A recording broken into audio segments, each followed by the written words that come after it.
Hello and welcome to At the 55, your home for OUA football. Me and Tom are back on the mics to set up week 2 of your OUA season. Tom, this was a week 1 that is going to be hard to top, but we have some Mhm. great games coming up. I can't wait to break them down. I think we have officially decided that you and I and another friend will be in the house for one of these. But before we get into all those glorious things, might I just say, Tom, how the heck you doing, my friend? No, I'm always doing well. It already starting to feel like it's traveling a little too fast. Feels like we just had week one, and I need this to slow down a little bit. Yeah, I mean, I guess in the weird thing of when things get recorded and when they come out, I was literally just listening to our review podcast today. So yeah, it does feel a little funny from that standpoint. But hey, we got a beautiful slate of games. We get the 11th team that we haven't seen yet in the York Lions. Get to see how this team looks under the administration of Dexter Janke and finally answer the questions of just how accurate perhaps were our tiers now that we'll have seen all these teams played? And York is where we're kicking things off when the Ottawa GGs visit those York Fighting Lions this Saturday, August 31st. Tom, I think before we dive into what we expect from this game, this is another roster in York that when we did the Tier E podcast of York and U of T, we didn't have the updated roster. And it's an interesting one to look through for a number of reasons. Obviously, the man, the myth, the legend, Sean Law, right there, looking glorious as we expected, as we knew. But some other interesting things that you had sort of discerned looking through there. So why don't I give you the floor for folks who either haven't gone through it with a fine tooth comb and just to kind of set the table for this one.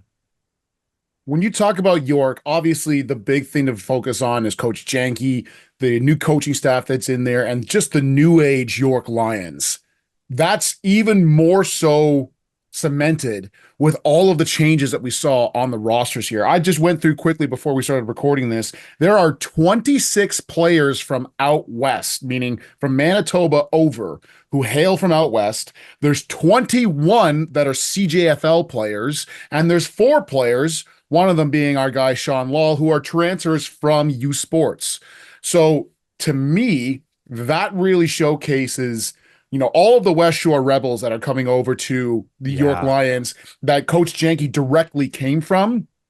These guys love their coach. They want to be a part of something. And he obviously has the track record, at least from his few years over in West Shore, of being somebody who is able to turn around programs and get people on the right track here. So very, very interesting just to look at the rosters alone. Yeah, and you know what? The way you frame that, I think, is a really interesting way to look into this. Obviously, what we were able to see with Coach Darrell Adams picking up the first win at U of T, like just going back to the notion of these teams being in that winning isn't everything, and kind of what we need to see it with these new faces in here, and clearly with Coach Adams. Along with the great staff and some outstanding performances on the field, they picked up that win. And I think we're really excited for what U of T can do this year, even if it doesn't mount to, whatever, right? But the way you frame that is how that speaks to the type of coach Dexter Janke is, in the fact that these guys here, their coach is traveling, 4 provinces east, and they're saying, all right, let's pack our bags and let's head along with them. So I think that's a really interesting thing to keep our eyes on. Again, whether it translates to success, and of course that's always a relative term, on in this game or on the season, that's to be seen. But it goes back to that whole notion of like sowing the seeds for growth to come. So I think that's a really great point you mentioned. Now there's another name on here that I don't think we were expecting to see that is back on this roster that, again, I don't know, it's he's a great athlete. He's a great player. He's a great returner. Tom, you It's our know, guy, Alfred it's Olay. our dude, Alfred Olay, in year 6, 7. Doesn't matter one bit. He's going to be out there. And, you know, I don't know if you have all the West Shore Rebel guys as far as per position in terms of maybe what kind of threats Sean Law is going to be getting.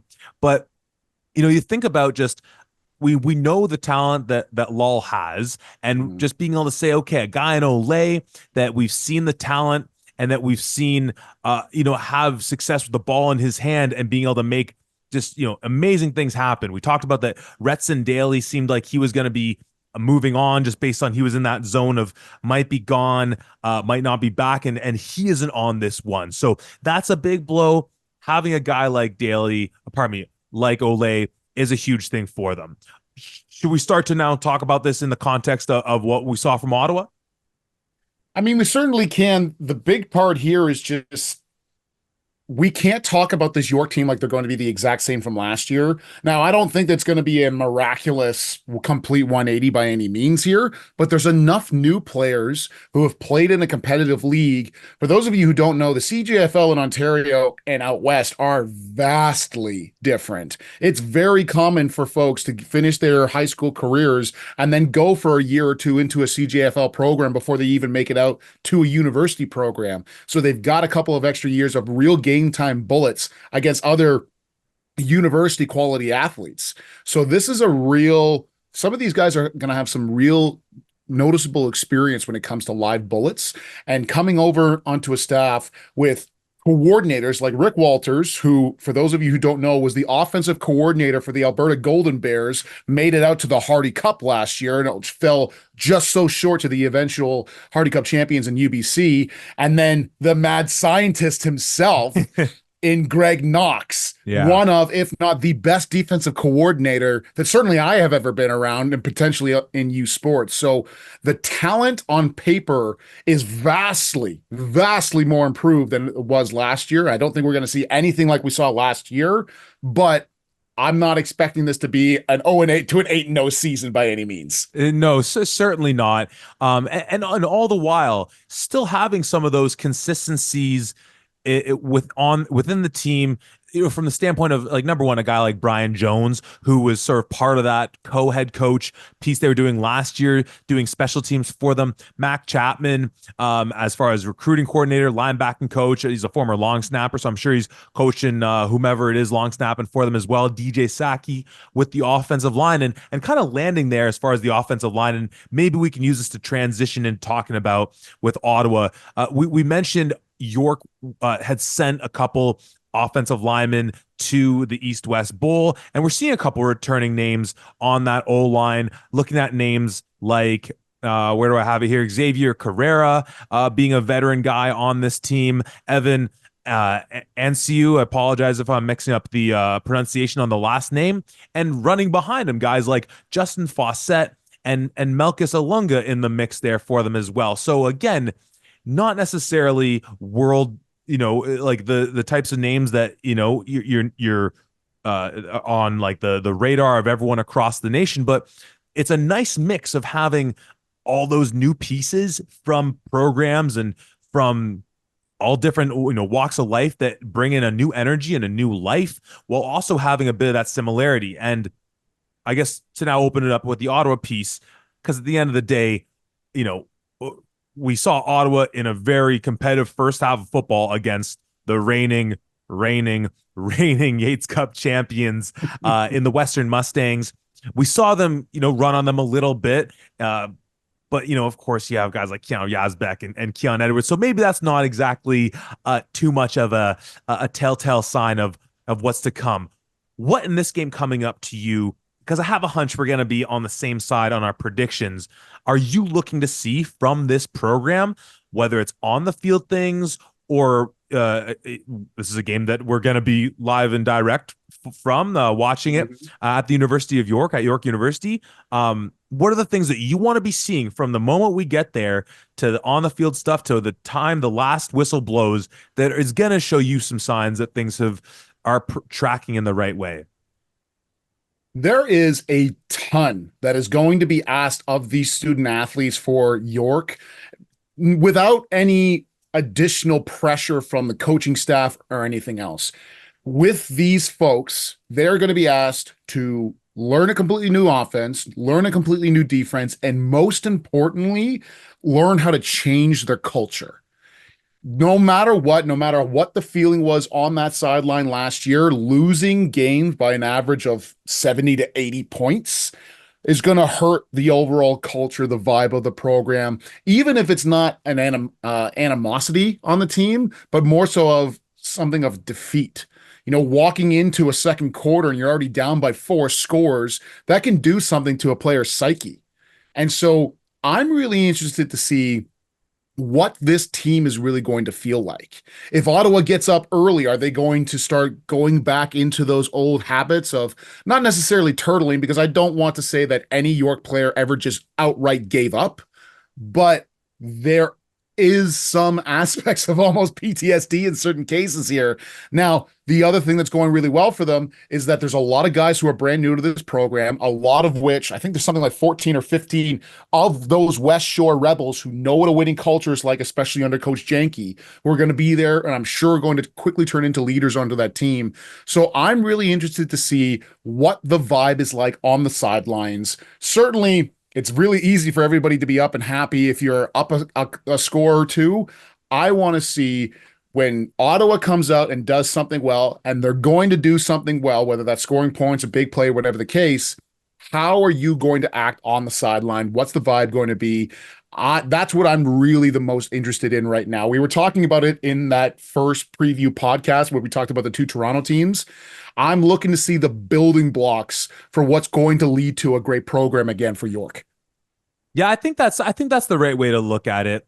And with and I want to just actually go over a couple other names I forgot, most significantly in one of Vontae McCoy in that receiving core as well. Just another threat that in this new system, you give a guy like Sean Law the ability to have some weapons to throw it out to, as well as then defensively guys like Brandon Davies Lyons. So I think, am I correct, was also at East West. I think I missed on that one.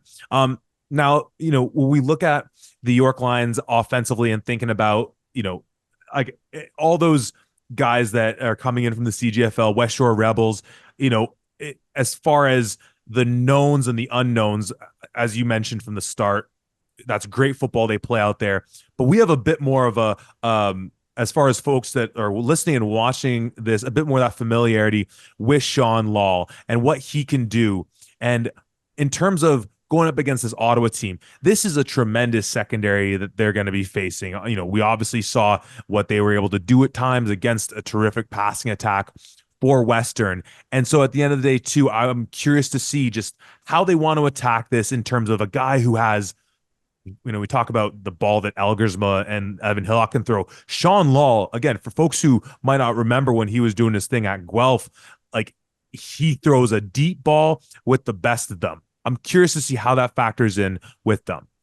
Talking about quarterbacks, though, from the Ottawa standpoint, because spoiler alert, may I, Tom, we're picking Ottawa on the road for this one. We left that Western game a little unsure of just what their plan was at quarterback. Josh Jansen with the start, Ben Miracle, by all accounts, seeming healthy. Talked about him being in the promotional material. And then we talked about as well how it was a little confusing. We don't see him coming at garbage time, but maybe garbage time gives you a false positive of, oh, you know what? Jansen threw a couple picks in this game, and now, we have Miracle late in the game looking good. Does that give you a good indication? And I don't mean to be piling on to York, but in some regards, if our suspicion is correct that maybe they're saying, okay, like maybe Miracle was a bit dinged up still, or you know what? We couldn't make a decision out of camp. Jansen had a bit of the nod, and we want to give each of them a full game. Garbage time against Western versus playing York, 6-1, half dozen to another. Maybe I'll eat those words when we see all these West Shore Rebels, because I'm seeing a lot of them on the defensive side for York come out and ball. But let's just leave it at the quarterback question for Ottawa. What are you wanting to see if you're in that offensive room, if you're the coordinator in Ottawa? What's your thought process for this? I'm really interested to see how are they going to continue to set up whoever's at quarterback up for success. If it does continue to be Josh Jansen, or if they do decide to go with Ben Miracle here, I want to see how are they going to put these guys into positions where they can succeed and be productive onto the field. And what I mean by that is, what kind of routes are you constantly asking your receivers to run? What's the play calling like? Are you adding in the run game to take some pressure off of them and to make sure that defense stays at home? Or are you asking them, hey, you know what? If we're going to win games, we need to do it by throwing the ball 50, 60 times. I don't think that that's going to be the case by any means. Ottawa has always shown a very strong relation to the run themselves. The big thing that I'm really looking for in this offense in general is how are they going to continue to use Charles Aslan? We Mhm. saw him in a couple of spots at that slot receiver position, and then obviously having a lot of success at that running back spot, especially with that big 75-yard touchdown that he scored against Western. But I think that he is an extremely versatile weapon for them. I want to see how well are they implementing him in the offense that they have. And this is the other thing here. We've talked about it previously when you have new coordinators coming in, and there's a lot of things to kind of look at. Coach Knox has potentially some of the most intricate defenses that you can think of in terms of how he gets at things and how he goes about. We mentioned this in the preview pod once again that when he was at McMaster, he had all-star caliber players with guys like Ben Aguilar, with guys like Nick Shorthill, Ram Isho, Mike Daly, Stephen Dreska, all of Stop it! those Stop it! guys. Stop it! But I don't think that he's going to have that kind of talent right from the get-go at York. So maybe he can't get too intricate with some of the stuff that he wants to do. However, I can tell you there's a few times where I was going up against the ones in practice and talking to a couple guys being like, hey, like, what does this call mean? What does that mean out of practice? And some of the guys legitimately go, you know what? I'm not even 100% sure. I know what I'm supposed to do on those plays. I don't know what happens to everybody else. And chances are it tends to work. So there's a lot of stuff that can go on. Still, one of my all-time favorite lines from Knox is every single week he'd come to the huddle and say, gentlemen, this is some genius ass shit. Pay attention and go through his defensive game plan, which always used to fire me up. But that's something else that I'm really going to be interested in. You can argue about what the caliber of play is going to be like from this defensive front, but know that they're going to be coached well and that the scheme themselves has every possibility to confuse these quarterbacks and to create some key turnovers. No, that's a great assessment, and I think we made the parallel with Knox going to York and with K-Mac going to Waterloo, and in large part because those were our defensive coordinators and they both are aggressive DCs and they're going to show you. But we had that question mark of how long does it take to really get to, you know, the depths of your playbook. And while I'm sure K-Mac didn't unleash all fury in that U of T game, we were seeing with a seemingly pretty aggressive approach to that game. And so, you know, it'll be interesting to again see from that standpoint of how quickly has this defense picked it up, how much is in already for Knox's defense. And on that front, much like how U of T was able to have some success, both with just getting it into their playmakers' hands with some short yardage, some shorter passes, crossing routes, things of that nature, and some zone running schemes. It's an Ottawa offensive line that has some veterans on it, you know, that has gone up against some of the best defenses. We talk about how many times they play Queens. They've been going up against these great Western defenses and some of these other amazing teams. So I have all the trust in the world that they'll be able to pick it up.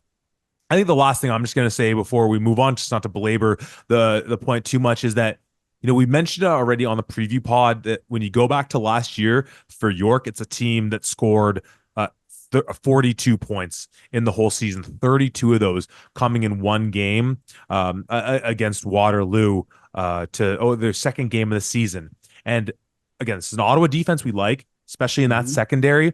And I'm not saying that, you know, in the loss, it's going to be like a, you know, 55 to, you know, 32, whatever random score you want, where it's like, it might still be a blowout. It might've been completely in control, but like, wow, York put up some points.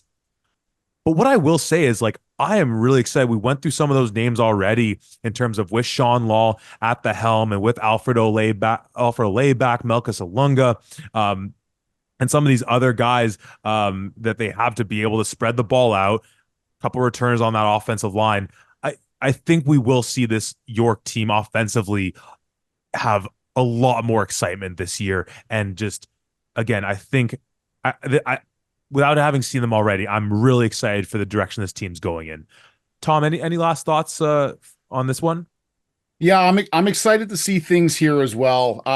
There's a lot of things, there's a lot of questions that we have for these York Lions, so it's very difficult for us to really go into a deep dive any more than what we've seen here. However, I'm really interested to see what the chemistry is going to be like on offense. How is Coach Rick Walters going to bring his style of offense that he had at the University of Alberta to York and Sean Law in that offense? Let's also remember Matthew Peterson, who was an unbelievable running back, number two in the nation, just behind our own Jared Kasari here for Can West, was a member of that Alberta Golden Bear squad. Now, is that a factor of obviously Matthew Peterson would be a fantastic running back, but is that a testament to the style of offense as well that he's in? So regardless, look for York to try to really establish the run, take some pressure off of Sean Law so that he can continue to rip it and do the things that he wants to do. Sean didn't exactly have a clean exit from Guelph, let's say, to be generous, and was a part of that UBC squad that made it all the way to the Vanier, but obviously didn't really have a chance to really play or contribute there. So know that this guy's going to be chomping at the bit. Let's make sure that he's put into scenarios where he can really strive and he can really showcase himself. For this Ottawa squad, whoever's in at quarterback, get some consistency going. Obviously, going up against Western in a top tier defense is a big ask. The very first game of the season. Gain some momentum here. Let's see some really great things. And I'm just interested to see this one. And like you said, we will be live to watch everything in person. Most certainly. Honestly, having seen this roster now, going through it and those things that you were pulling out, and with the new folks on the coaching staff and everything you were talking about with Dexter Janke as the leader and what he brings to the table, I'm actually very excited for this York Lions team. And again, I think sticking with that motto, winning isn't everything, but I think we can see some really exciting things from this club. Going from an Ottawa team on the road, let's go to the Carleton Ravens hosting the Windsor Lancers, traveling that 800 so kilometer drive all the way across the 401. Tom, for this one, we talked about in the preview when we looked at best case, worst case scenarios. We did harken back to 2 years ago, Windsor going to Carleton, and both of them at stages where they were kind of starting the trajectory that they're on now, which has, though we obviously have Windsor and most people do and should as a tier or two above where Carleton's at. They've both been on these great trajectories and growing, but it's hard not to start off with the question of, against one of the best defenses in the nation. Sure, it was nice, some of the things we saw from Elijah Barnes, but if Tristan Lefebvre isn't there for this club, I think it would have been, it's an interesting game with Tristan Lefebvre. We saw some good things from Barnes. My goodness, is this a tall task for Ottawa? You could tag on an additional 800 kilometers travel for this one. That's tough because this is a Windsor Lancer team that looked so good when they hosted Queens this past week. No Tristan Lefebvre. Let's start from that standpoint because that sticks out like the sorest of sore thumbs. Yeah, when you watch the Queens game against Windsor last week, you're not exactly looking at this being like, oh, look at all of the holes on this Windsor defense. What a great time for a second-year quarterback to be starting. So this is a very tall task for Elijah Barnes to really go through. Obviously, we are hoping nothing but the best for Tristan Lefebvre. In a perfect world, he is completely healthy. He comes back so that we can see him ball out for the rest of this year. But in all honestly, it's more realistic to think that Elijah Barnes is going to be in here. I'm very interested to see how this is going to be different from the last time that these folks played. You mentioned, obviously, when they went up to Carleton, that was something of an ugly game, especially for these Windsor Lancers. It was 17-0 going into halftime, and then like 8 minutes of no scoring, no nothing, just kind of like maybe a first down here or there, punting back and forth. The final score of this one was 24-7. And even in 2022, that season, we had seen some flashes of what Windsor was going to become, and this was something of a shock to us. I really thought that this was going to be a better game, but obviously Josh Shim was still the quarterback here rather than Danny Skelton. But then you look at last year and in that playoff game, once again, we talked about Danny Skelton trying to exercise some demons here to really try to get back on track. This was one of those games that you were talking about where he gets yanked and Nick Domovsky goes in there. Danny Skelton's stats on the Carleton playoff game, just so everybody remembers, it was the playoffs the last time. 9 for 15, 94 yards, no touchdowns, 3 picks. To which Nick Demovsky comes in 4 for 5, 89 yards and a touchdown with no interceptions. So there's a lot of interesting factors to look into this. I think there's a lot of bad blood on probably both sides here, depending on the close games and certainly what happened the last time. And anytime Windsor goes up to Ottawa, that's a big ask for anybody. But certainly the tallest task is Elijah Barnes going up against the number one defense, at least from last year. And it's already starting to look like the number one defense in this year as well. Yeah, in so many ways, this does feel like a bit of a Danny Skelton revenge game because of that. Mm-hmm. That being the game where he did get pulled. It started with the Queens game, as you highlighted last year, and then it really ended there. And so it's kind of, he exercises the demons. This is a two-step process of exercising the demons. Make sure to read the instructions on the back of your exorcism packages. I think from the Carleton standpoint, and again, I don't think we don't know Lefebvre's status. It did look like an upper body injury, and obviously he has some years. I'm pretty certain to go at least one more after this. And so you don't want to be too foolhardy, especially not in week 2 of a young season where again it's so competitive, anything can happen. But we saw such a impressive outing, more so in the first half, but from one Matthew Morin in running the ball against a Guelph defense that certainly has had issues stopping the run before, a la their game against Windsor. Mm-hmm. Windsor does that to a lot of teams. But it's funny where you think about Matthew Morin's success coming a bit earlier in the game when Lefebvre is in there. And perhaps that's a bit of that product of when you have a bit more of a threat at quarterback. That changes the way the defense is going to play you and the way they're going to try and stack the secondary perhaps in certain ways, especially with guys like Kasim Ferdinand and Hatchie and Brown, all these guys out there that make that passing attack so effective. Without that, or with or without that, whether he's there or not, I'm just really curious to see whether Carleton is going to try and still have more of this balanced attack. Because in some regards, even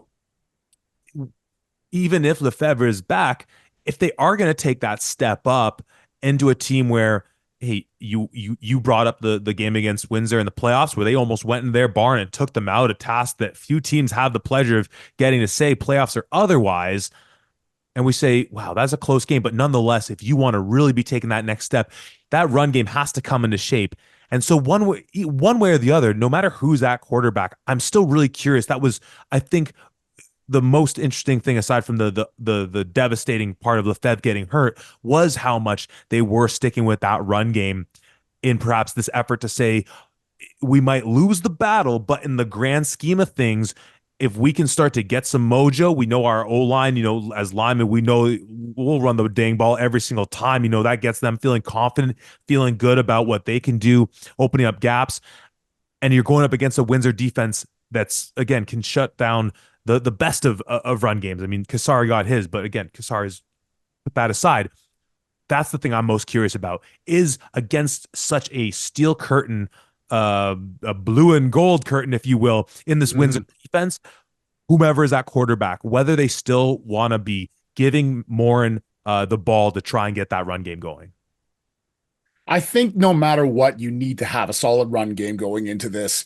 I think that asking Elijah Barnes to win this game on his own is a massive task, and it's not exactly fair to this young man to go up against this top-ranked defense. So Matthew Morin is going to have to be a large aspect of this game. But let's not forget, Elijah Barnes took off a few times against Guelph and actually looked pretty decent running the ball as well. So maybe they get into a little bit of what Marshall McRae did to that Carleton defense, where keeps them on their toes, whether it's Morin who's going to get the ball, whether it's Elijah Barnes who's going to keep it, even if he wants to take off and run with it. It keeps them honest at bare minimum, and anything that can try to stop Kaladia Musin, at least just give him something to hesitate at to make sure that he's corralling a quarterback that can take off. That's another aspect of things here as well. So I think running the ball effectively is going to be paramount in order to try and get Windsor on their toes a little bit. But That's a lot easier said than done.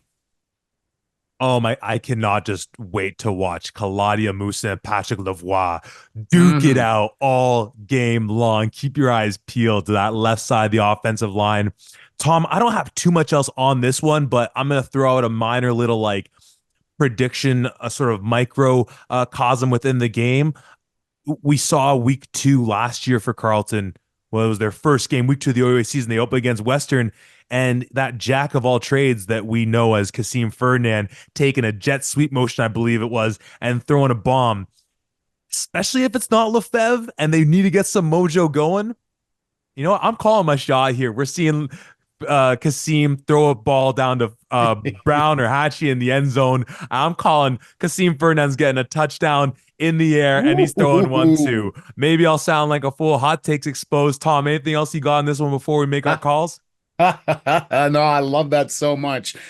We talked about it a little bit here going into this. This is week 2 of Danny Skelton exercising the demons.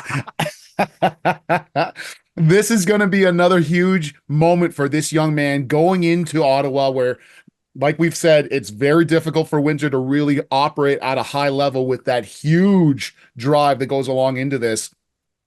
Let's see Skelton. Let's see you continue on the momentum here, build off of what you saw in that Queens game, because once again, Windsor is only going to go as far as you will take them. We saw last year, outstanding defense and an outstanding run game only gets you so far. You have to be able to throw the ball and throw it effectively if you want to win. So, Danny Skelton, let's see you exercise some demons here. Let's see how is that Windsor O-line going to be handling Onyeka? We talked about Claudia Musin.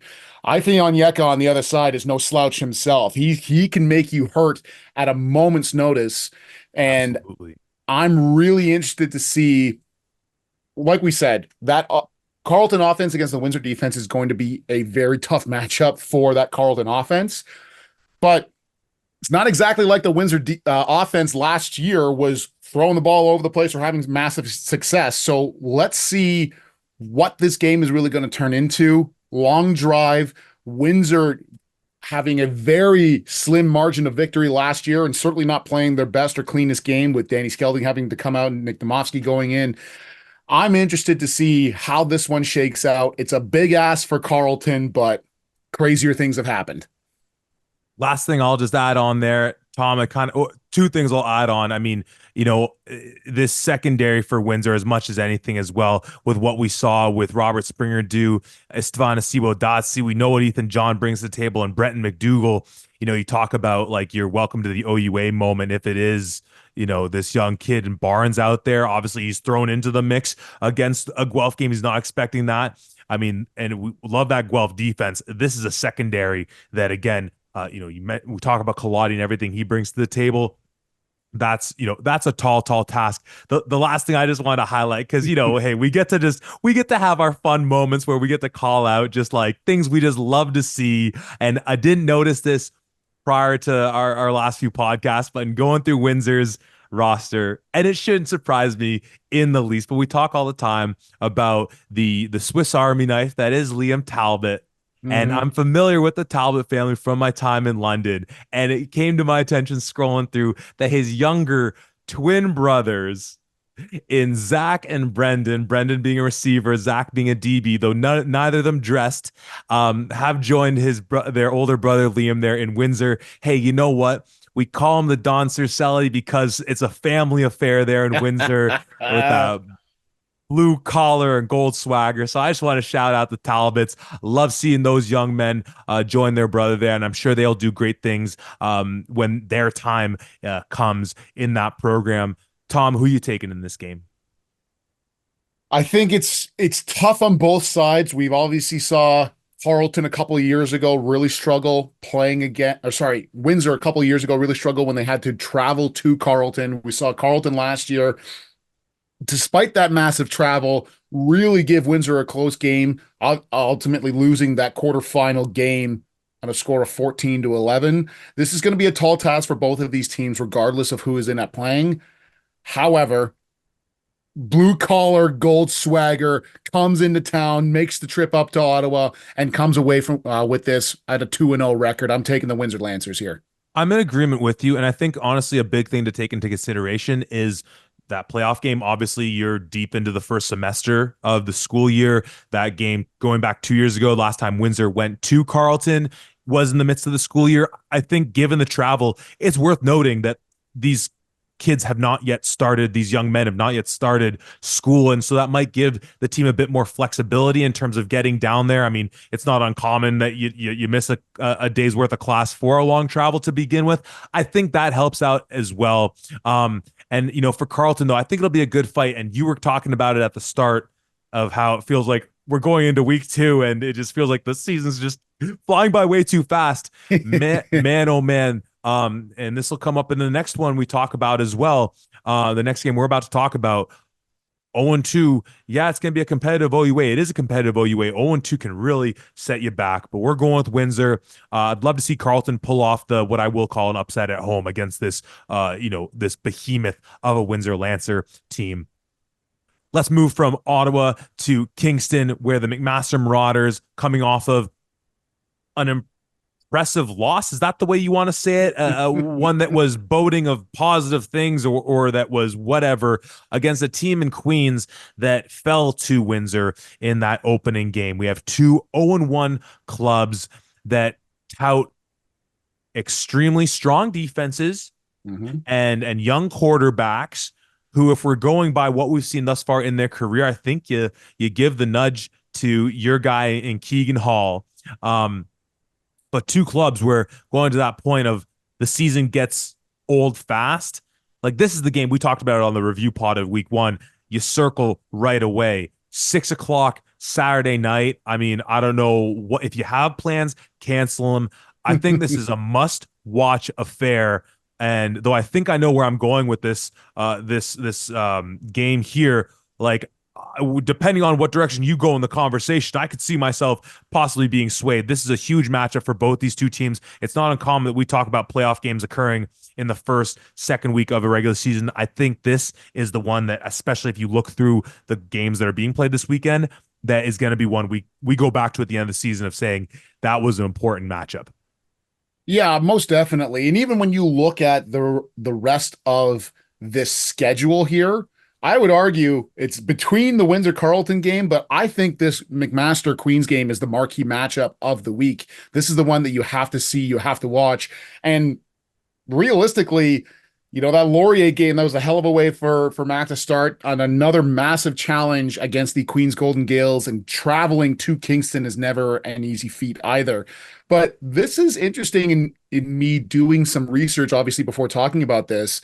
The most recent game between them was obviously that last game, one of the last games of Andreas Dueck's career, where they ended up, the comeback fell short and Queens came away with the victory 14-10. Right. Yeah. If you'll remember, McMaster was really rolling, really trying to get into range to get a game-winning touchdown, but obviously came up short in that. Past 2022, the last time that these teams played each other was 2018. So a big gap in the last time that these teams have played each other, other than 2022, obviously. But once again, vastly new teams, vastly new players, all in place here. New offensive coordinator for both of these squads. So there's a lot of new things happening here. And quite honestly, looking at this just as an aside, bit of a shame, to be honest with you. When I played at McMaster, I always loved playing against Queens. I felt like something of a rivalry there. We got their goose a little bit more than they got ours, but still, it was a great rivalry. It's a great thing to be a part of. So I was pretty surprised looking at, since 2018, they've only played each other once. I mean, I obviously throw out the COVID season, and then the OUA East-West thing throws a wrench into the mix. But that is a shame, just the history of these programs. It's one of those ones that I think, as Nate talked about going back a few years ago when Western went to U of T, it's a great laundry game, just seeing those jerseys on the field. And it's like, that's just cool, man. So let's relish this one that we're going to get under the lights. I'm hoping beyond all hope that it's a packed Richardson Stadium. We obviously talked a bit about after the week 1 the the stadiums that were more or less filled up with students that had or had not moved in. Those kids should all be there. I mean, it's a night game, which I guess can be a little less enticing, but hey, it's the first one. No doubt those students come in for free. Queens does a great job marketing their product, and yeah, it should be a packed house under the lights, and it'll be a beautiful thing. Now you talked about, yeah, we have the two new offensive coordinators in the mix. We have two strong defenses, two young I guess they're not even really two young quarterbacks anymore, but these are kind of, these are guys that are staple cornerstones of their programs. Now, we were so happy, so pleased to see how much that offensive line picked up as a whole and how that translated both to Keegan Hall having a really strong outing, which he was known to do even when that O-line wasn't producing well, but really seeing that run game have some success. Braden Kelly, as we mentioned, takes the ball 11 times for 101 yards. Keegan Hall is able to make a bit of hay with his feet as well. On the flip side, just sticking within that Laurier McMaster game, we see Tanner Nelms, this big, strong running back, picking up 139 on the ground, and their big, strong quarterback getting 43 yards on the ground as well. And I bring both those up because I think this is a Queens defense. Queens Laurier are interesting defenses to compare. Maybe as far as the whole defense, it's probably closer. But as far as run stopping capability and that front seven, I think this year you give the nod to Queens. Mm-hmm. So from that standpoint, I'm curious what you think from what we saw Mac do in the run game against Laurier. That can translate on the road. And then just I'll add on to the piece of big, strong runners for Laurier. Well, may I introduce you to Exhibit B, or let's call him Exhibit C, as in Jared Kasari, who's been known to run over, through, and around people with relative consistency. The run game piece, producing on the ground and stopping it for Mac. What do you make of it going into this game? Because that's something that jumps out to me in this matchup. Yeah, I love that you brought that up because that's definitely something that we really need to talk about here. Obviously, we gave McMaster's O-line their flowers. They rightly deserved it. They played very well against a Laurier defense that's always been stout. However, when you look at that Laurier team, and we talked about the players that front seven lost, and Luke Brubaker, Brandon Omanua, and Ifeanyi, like those are massive names. And not to say that the guys who replace them aren't good, but those are big shoes to fill. And so when you look at that, and then you look over at the other side and you go, Darian Newell, Silas Hubert, Van Wisher, Justin Pace. This is going to be a very big test. And this is really what's going to say, Mac O-line, are you really improved from last year, or was Laurier's defense, did they just take a little bit more longer to get things going? Was that front seven not quite as good as what we saw last year? So this is really going to be a test. Regardless, I don't think that they get the same amount of production on the ground against Queens that they did here. I think Braden Kelly still is a force, and I think they still do some good things here. I don't think that they have a 100-yard rusher in this game. I think that Queens run defense in particular is so damn good. I think this is really going to come down to Keegan Hall and the rest of that passing game, and how much can we lean on this young man in Keegan Hall, and how much is he able to take? Can he outright win us football games? Because obviously last year, different offense for sure, but asking and leaning too much on him forced him into bad throwing scenarios where he threw a lot of picks and causing a lot of turnovers. So I'm really interested to see the dynamic here. I liked, obviously, I detailed it in the review pod. I like Chris Hopkins. I like that offense. I think the tight end set in particular to run the ball is going to be a great thing for them. I think that's going to start sucking in guys and to really emphasize the play action game or even the boot game that McMaster showcased against Laurier. I think there's going to open up some opportunities there. But all of that is predicated on the fact that you still have something of a run game against a very top tier defense, because you and I both know, if you go into the second half with 20 yards rushing and you try to do a play action, it's not going to really do all that much to a defense, rather than if you have some real success on the ground. Definitely. And I think even just from that confidence standpoint that we talked about, thinking about with that Carlton run game going against the stout Windsor defense. As you're talking though about how much more they'll perhaps have to rely on Keegan to get the win in this one than perhaps they had to. I mean, obviously it was a loss at home, but it was a bit more of a balanced passing attack. You have to like the whole time you're talking that I'm picturing Ashton Miller Melanson just like licking his chops, being like, all right, my big guys up front, shut down that run game and let me just go to work. Because obviously there are no slouches in the back end. Miller Melanson being one of the best at taking the ball away from opposing offenses that we have in the country. So yeah, I think that's an interesting standpoint. Let's flip the script, or actually, no, let's stay on Mac and I want to stay on that passing game because it's so interesting when we think about the surprises week one brings to us. Sometimes those are surprises because teams, Western, Carlton, Windsor, Waterloo, maybe, I can't remember, don't update their rosters in time for us to really know who is all there and who's not there. With Mac, seeing a guy like Jackson Taylor have that outing he had against Laurier, against those outstanding defenders that they have at every level of it, was interesting. And not because I don't think he has the talent to become the player that he showed in that game on a consistent basis. Obviously, when you talk about that program he comes from in Tonus and the Hamilton region, they're known to put out good players. There's a track record there. But whether, again, as far as the week one surprises, that's part of Laurier being like, he wasn't part of our game plan defensively necessarily. And then as a product, you see Jackson Cooling only get the one reception. And how does that play in? And again, as well, still no James Priestner in there. We don't know his status. Maybe you've learned something that I don't know. But I'll be curious to see, again, was Jackson Taylor's 8 receptions, right? Like 8 receptions part of the game plan for Coach Hopkins going into that one? Or was it more of the adjustment of recognizing they want to take away Cooling? Well, we got this other Jackson that can really produce and we can trust him with the ball in his hands. Obviously, this is something that, unless you've learned something since we last spoke that I don't know, that we're really not going to be able to know for certain until we see that McMaster Silver Maroon roll out on Saturday night. But what do you make of that? Because I think that's an interesting thing we see in week one, where it's just those unknowns of new players in a system really showing production, and whether that's a function of just them just truly being the guys they showed, or a bit of, all right, well, we didn't expect that. We didn't quite plan for that properly.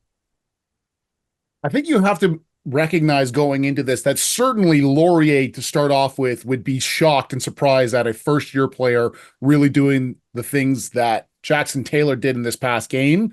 But let's not forget, it's not like Laurier has a sub-tier defensive secondary. These guys are still very, very good. And for Jackson Taylor to still have that production, even catching the ball on those guys, I think is more of a testament to the production that he was showcasing. And obviously, even for him to prove himself to be a starter in the first place, he would have had to go up against that McMaster defense all training camp and shown production there as well. So I think that this is a very legitimate up-and-coming star that we're seeing directly in front of us here. And I think that the more weapons that Keegan Hall has to himself, the more that defenses have to play more honest.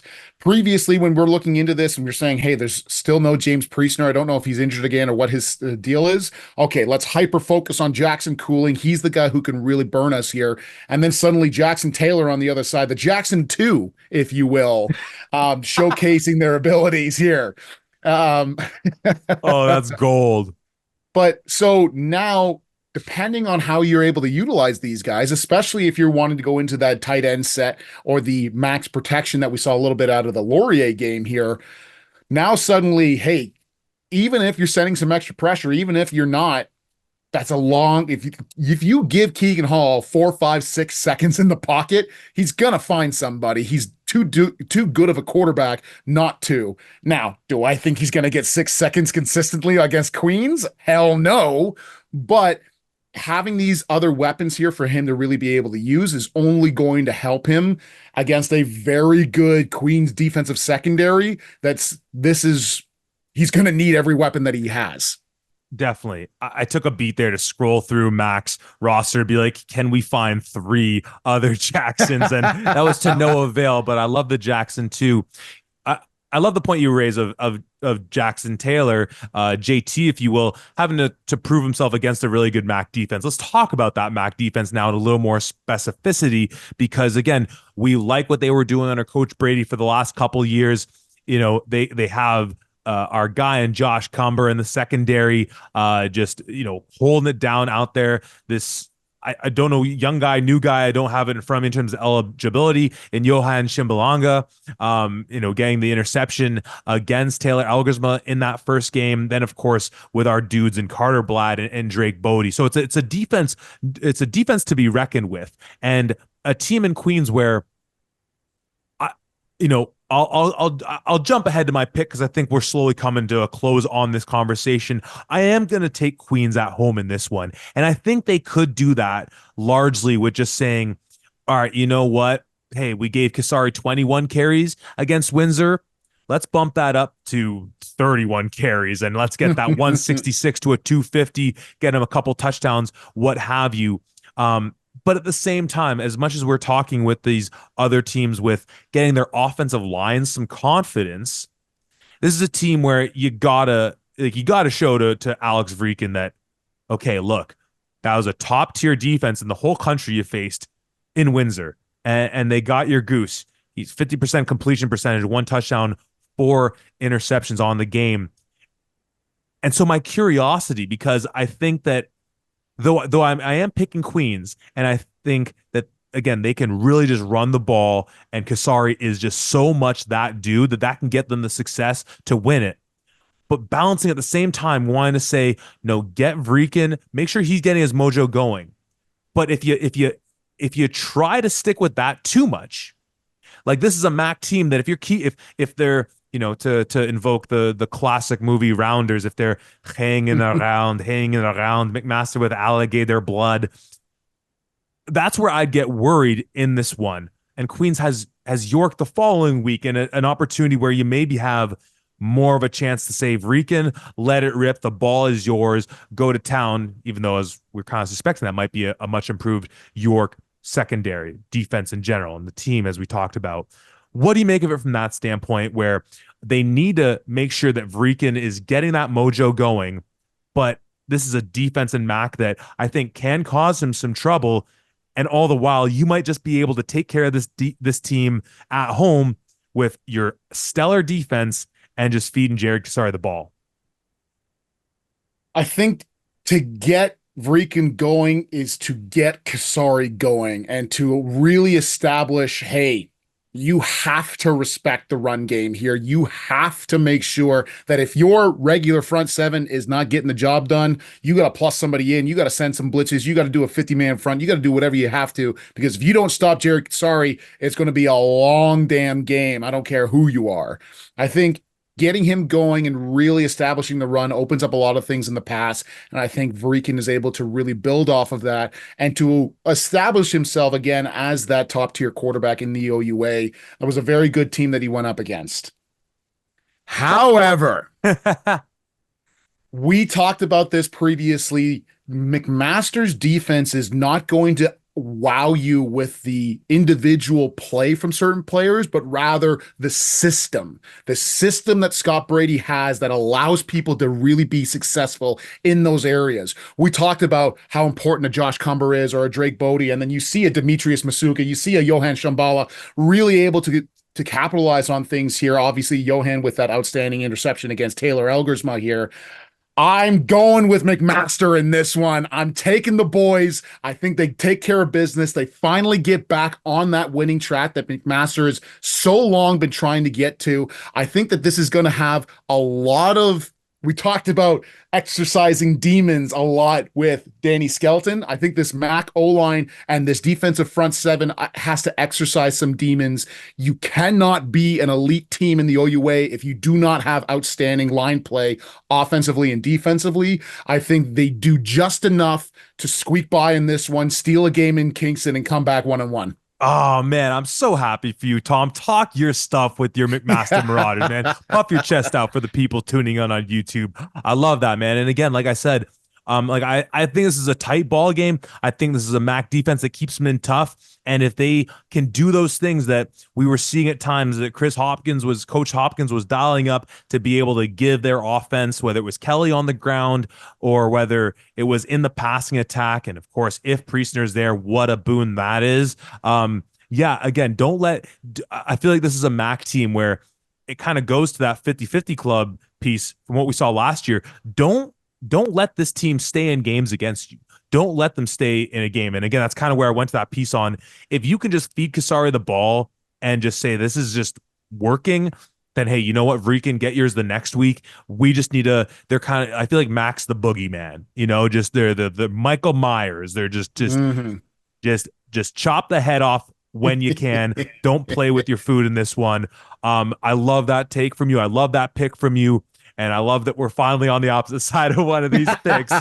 That's a beautiful way to finish up the August slate of games because our last two games for week 2 take us into September on your Labor Day Sunday, starting off with Western's home opener, where Chris Bertoya goes back into his old digs to take on those Mustangs.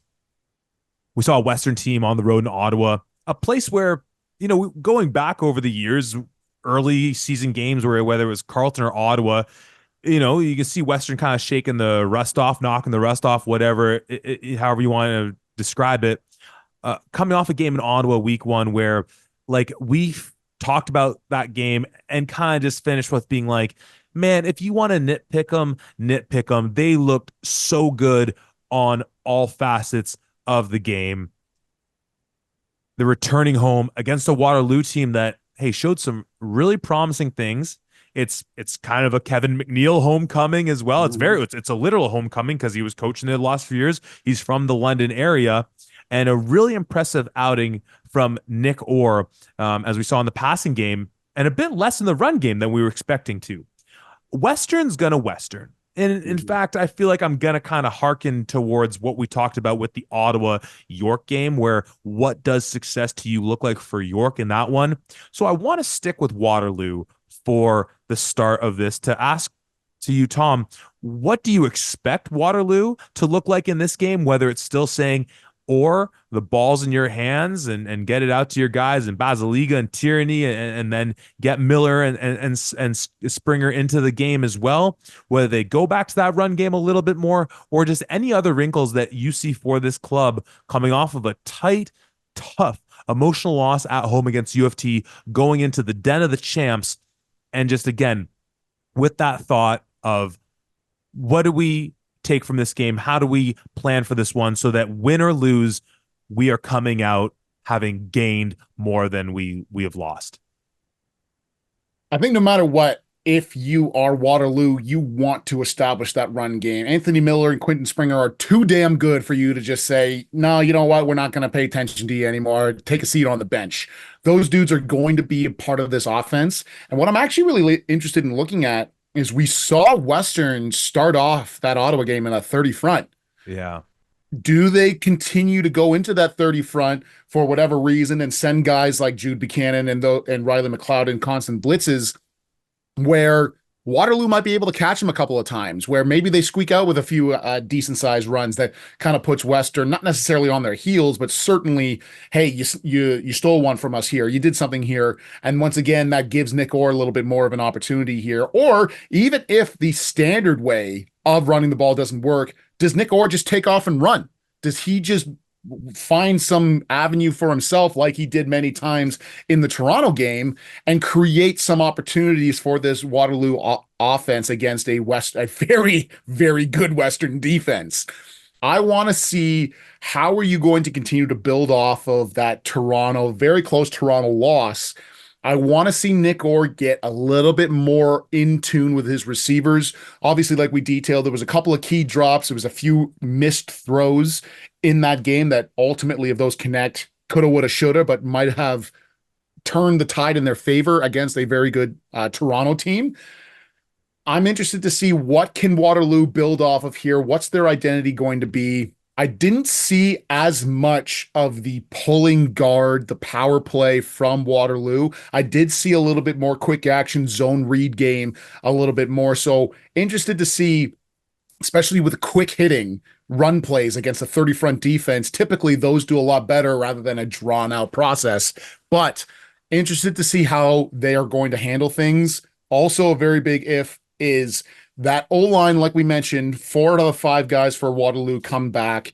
There's some chemistry there, obviously, but in a 30 front defense, and certainly in the game that we saw here, Western blitzes and they blitz a lot. Very rarely are only 3 guys coming. There's at least 4, and they're able to send that pressure from anywhere that they want. So, how do you pick up that pressure up? How do you stay true to your offensive line rules there? That's really what I'm going to be looking towards here. Do you just say, hey, this is the 3-time back-to-back Yates Cup champions, we're just going to mail it in? No. Let's see you build off of what you can do. Let's see you get some wins and continue to build going into this season. Yeah, I mean, the point about the 30 front, I think, is very interesting again to see from both standpoints. And as you raised, how Waterloo deals with it. I really do like what that offensive line was showing at times. Obviously, like with all aspects of the offense, you got to get a bit into the rhythm, even if it is a veteran group returning and having Ethan Colra anchoring that. O-line is going to be massive for them. Flipping the script now, because I think he did a beautiful job on the offensive side for Waterloo, and yeah, Nick Orr scrambling also was a beautiful thing to see. It's a big kid. Love to see that. I love to see him going into contact, even though it kind of frightens me a little bit from time to time. For Western, they obviously had immense success running the ball against an Ottawa defense that, as we've talked about for a while now, we're more confident in the back end than the front seven, but a defense that we do like. Evan Hillock, a game that again was the area where it's like, if you wanted to nitpick, sure, go ahead. You can look at whatever, but he still has a guy in Seth Robertson go over 100 yards. And at the end of the day, like Western just in that territory where like they are beyond, they're in a post-win era of their career. It's like they're after bigger, they have bigger fish to fry, and whether idiots like you and I want to talk about like, well, on that 2nd and 7, I mean, he kind of, that ball was a little out wide. Like they don't care about things like that. So then let me throw it back to you then. Talk about what Waterloo in a hostile environment. I'm actually pleasantly surprised to see that this is also a night game, because the last game we'll talk about is a night game as well. It's going to be I'm sure, much like we said with Queens, night game. The students being there, Western, the community does a great job supporting that team as well.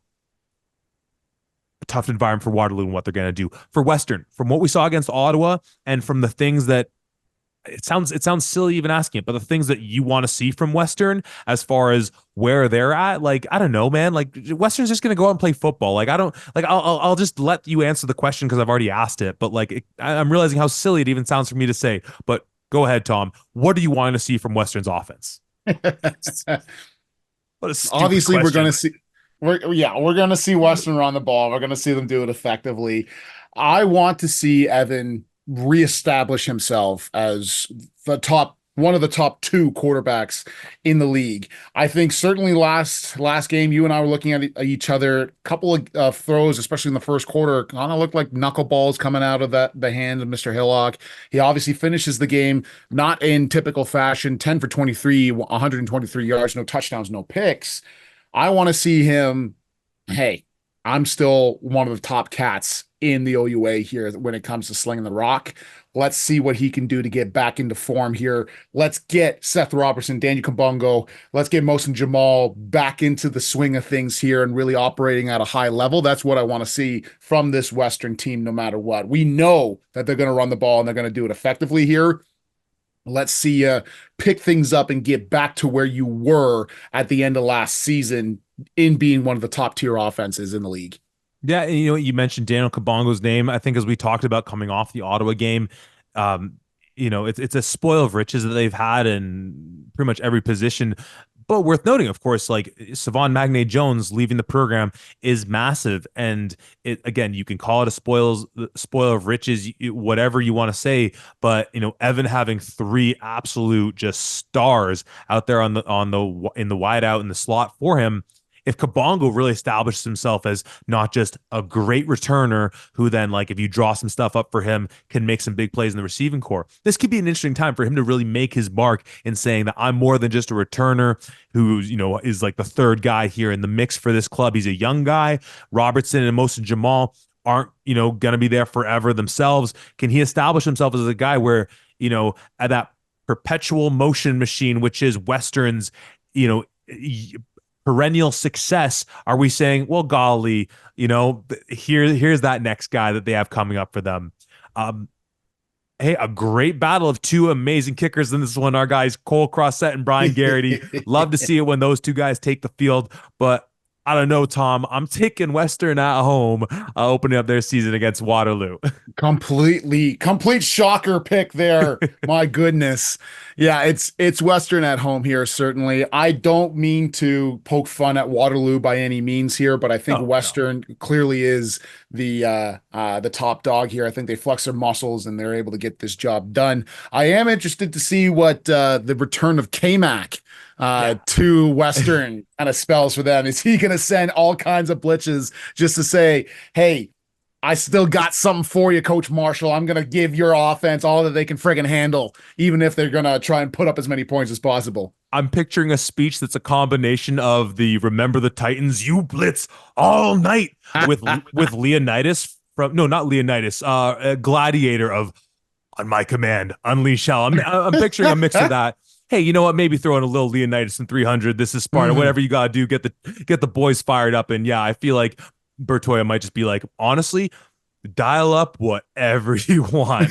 I think that could perhaps create some fun moments in that game. But yeah, it's Western at home. Shall we move on to our final game of week 2, Tom? Let's do it. Let's do it indeed. It is a night game from Varsity Stadium with the Guelph Griffins rolling into the 6 to take on the 1-0, a battle of a couple 1-0 teams, the U of T Blues, that is, of course.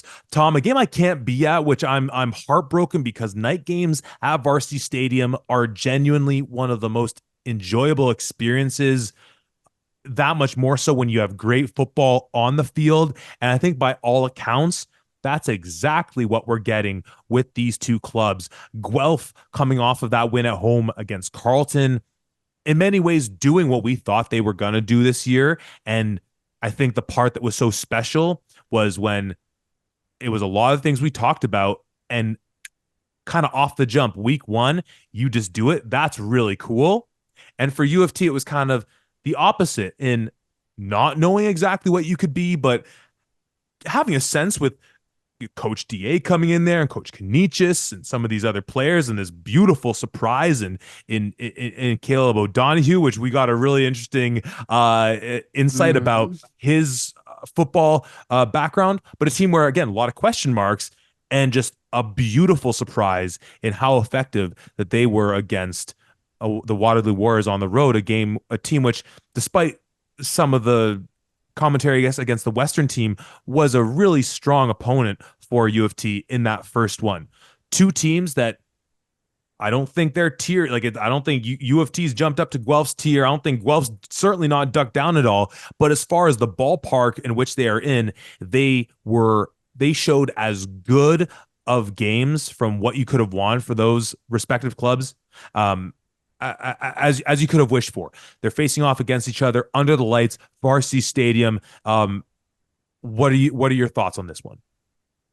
We say this every single time it happens, but no better atmosphere than under the lights at Varsity Stadium in downtown Toronto, being able to play a football game with the CN Tower off in the background.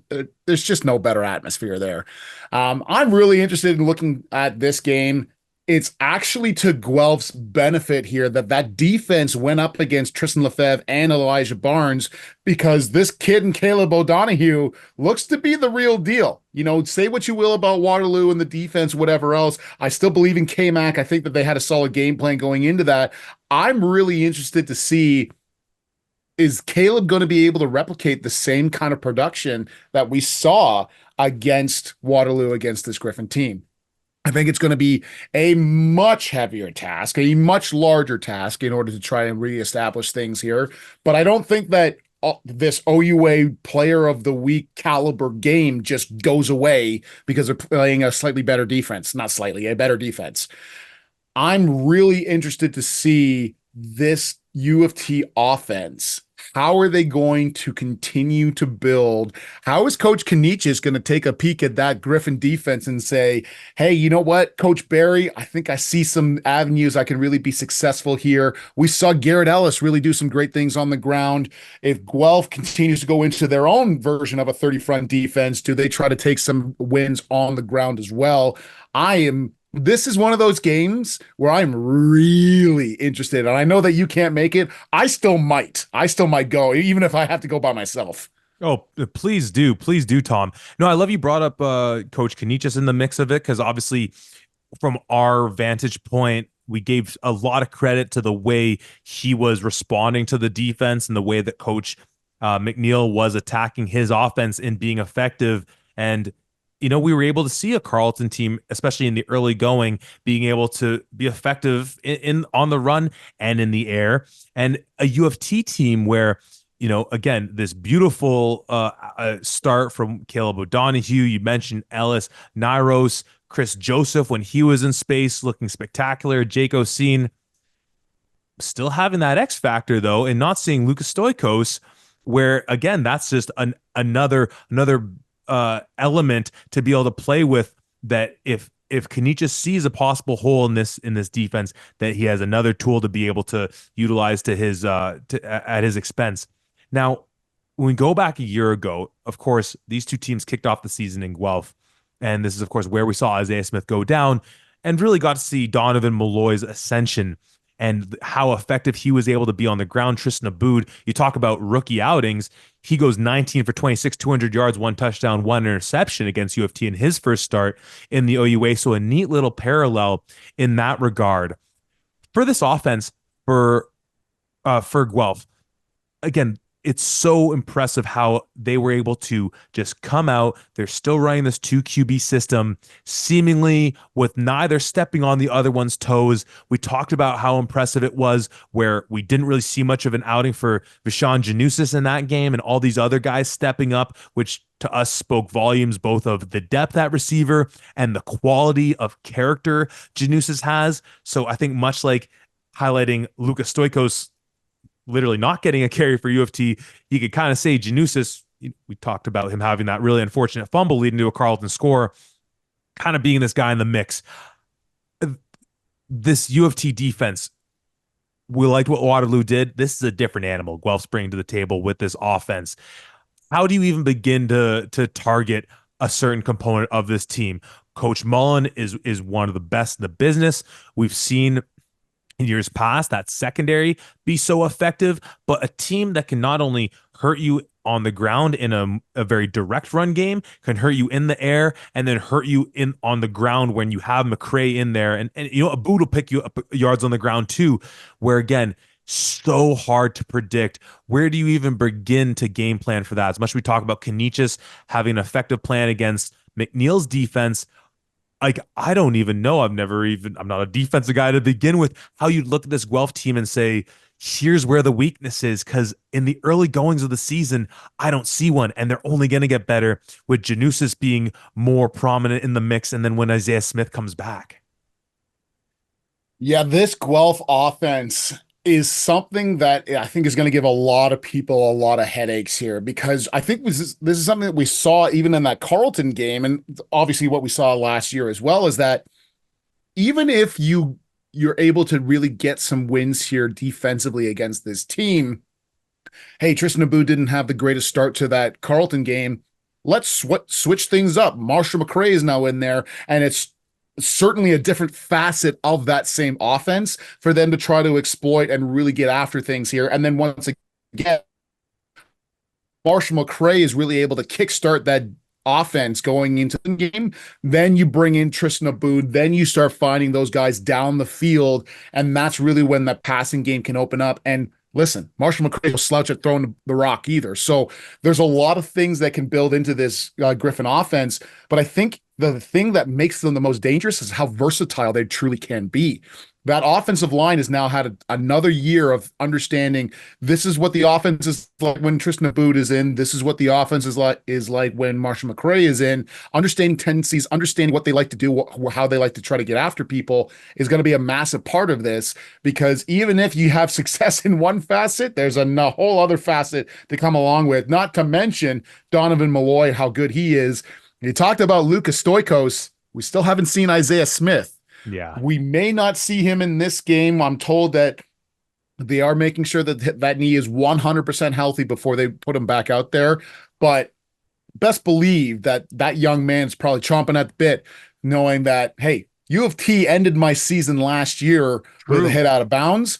Not sorry, I shouldn't word it like that. He was knocked out of bounds when that hit happened. It was a clean hit. There was nothing negative about that. Of course, yeah. But U of T was still the team that ended his career last year. You know that that dude, being the competitor that he is, wants a piece of them getting back into this one. You might see some angry running if he gets his chance to get back onto that field. And that offense is just very, very dangerous with, like I said, all of the areas that they're able to hurt you. Definitely. And even if Smith isn't back, and as a Guelph as a reborn Guelph Griffin homer, I frankly don't want to see him unless they know, like, with a bullet, that he is perfect, that knee is better than it ever was, if that's even possible, as someone who's had some soft tissue damage myself. But I think what's, again, making me so excited about this Guelph offense is we've talked about this with some of the defensive coordinators, and well, with some of the new coordinators in general, Tommy Canisius being one for U of T. We just talked about Kevin McNeil. We've talked about your guy in Greg Knox, that mad scientist, and how deep in the playbook you can get. Coach Soria, as we talked about, not just taking over as the head coach, but taking over as the offensive coordinator. And as much as we've talked about with Knox and McNeil and how quickly you get into the bowels of that playbook, we also talk all the time, cliche though it might be, I don't think it's wrong, of offenses take that much more time. Even when you have these many returning guys, he's calling up plays. It's obviously different than Coach Sheehan doing it in years past. With all the weapons he has, it was so spectacular seeing them in against a really good defense in Carleton. This offense is only going to get better and better with him being able to add in more wrinkles. You talk about the prospect of maybe starting McRae. I can just imagine them getting into some like power option sets of saying, let's just pick a D end. Okay, you know what, Malloy, you're coming with me. We're running straight at this guy, and he's going to be wrong one way or the other. Read option games, all these sorts of things. And again, it's not even just an obvious tell when it's McRae, and because Aboud has the athleticism to make that happen as well. Like, I'm so back in with this Guelph team for so many reasons. And though it was an absolute pleasure seeing U of T do what they did on the road at Waterloo, and though it'll hurt as the Guelph homer I am reclaiming myself to be, it'll also be a pleasant surprise if U of T pulls off the upset. Guelph's coming into this town on Sunday night, and they're going 2-0 on the season. Tom, I don't mean to cut off any other commentary that you have, but again, like, this offense is looking so sharp, and I think with all the reason in the world to think it's only going to get better. Of course, you can say that about U of T as well, and I expect them to, and I expect them to put up points. Same way talking about York, where, that offense that we haven't seen York yet has a lot of things in place that makes you really excited. We've seen the proof of concept for U of T. We've seen where in that winning isn't everything. We need to see those things with our own eyes. We got a taste of it. I'm excited to see how Canisius preps for this defense that Guelph has to bring to the table. I just feel like this offense is just a bit too overpowered for what U of T can handle. Yeah, I'm going with the Griffins in this one as well. I think that there's a lot of facets to that Guelph offense, certainly, but I wanted to talk about the Guelph defense here for a little bit. Yeah, obviously, Caleb O'Donoghue really showcased what he was able to do, and I think that he's going to continue to get better and better, especially being a freshman and getting into things. I think Garrett Ellis is also going to be a continued staple on that squad. Interested to see how Lucas Stoikos works into this offense, if at all here, which I'd be shocked if not at all. But once again, crazier things have happened. I'm really interested in seeing the continued growth of this Griffin defense. Let's not forget that this is the first time that Coach Matt Barry is coaching up this Guelph Griffin defense, and he's bringing obviously a tested and true program and uh, playbook from Calgary to the Griffin squad here. That defense, the defense from Calgary for the past few years has always been stout, certainly with the playmakers that they've had in the past.